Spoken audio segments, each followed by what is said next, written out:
Macky Sall continue de distribuer les responsabilités. Les nominations issues de la réunion du Conseil des ministres hier à la une de votre revue de presse ce matin, Georges Déthié-Diop. Des nominations à tout va, Babacar. Oui, la presse n'en a que pour les mesures individuelles prises lors du Conseil des ministres d'hier. L'Observateur, comme les autres journaux, se fait l'écho des nouvelles nominations à la tête de direction et autres sociétés nationales. Selon l'Obs, Macky secoue les finances, case Fada et recycle deux anciens ministres.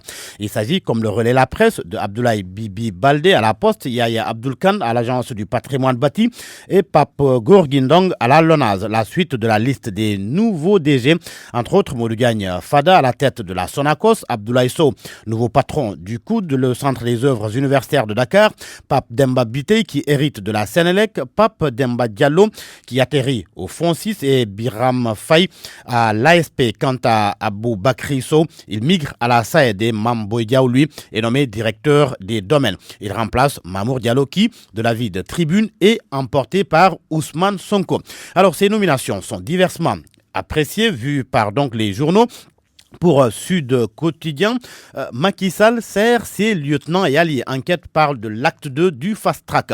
L'as de redistribution des bonbons. Et le quotidien de recasement. Tribune, lui, fait état d'un nettoyage et Vox Populi de chamboulement. Et ce n'est pas fini, du moins si l'on se fie à Libération. Selon le journal, plusieurs DG et PCA sont sur le départ après la première vague d'hier. Et mon confrère d'annoncer une tempête, un vaste chamboulement lors de la prochaine rencontre du Conseil des ministres. Ce que semblent confirmer les Échos qui affirment que d'autres têtes vont tomber très prochainement.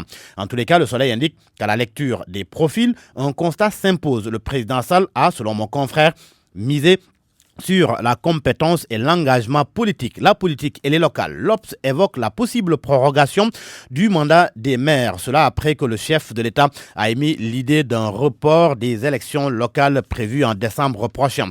Alors l'Obs propose ce matin un dossier sur la question, dossier dans lequel un expert électoral détaille les modalités par lesquelles l'on devra passer pour reporter les locales et par là changer le mode d'élection des maires théorisé par le maire de Guédiawaye, Aliou Sall.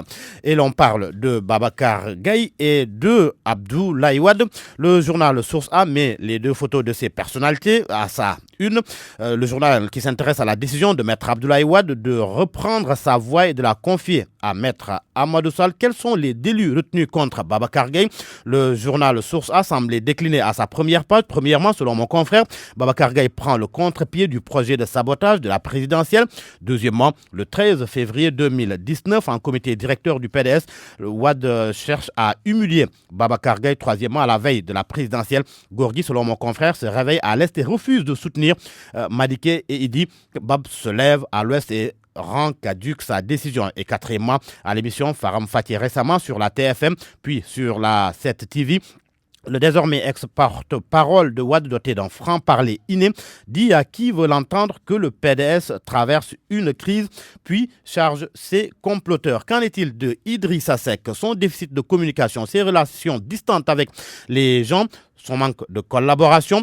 Il dit sous le feu des critiques de ses alliés, indique le journal Les Échos. Son problème, c'est qu'il ne gère pas suffisamment ses relations avec les gens, confie un ancien collaborateur de Idrissa Seck au journal Les Échos. Idrissa Seck, ajoute-t-il, dans sa tête, c'est un président de la République. Et l'on termine par les sports avec le quotidien Record qui parle d'un tournoi des 4 nations à Accra, sera au Ghana. 100 millions de francs CFA proposés à la Fédération sénégalaise de football. Et pour terminer Babacar avec le trophée de meilleur joueur de Première Ligue, trophée qui échappe à Sadio Mané. L'Observateur nous apprend que c'est Van Dijk qui est sacré.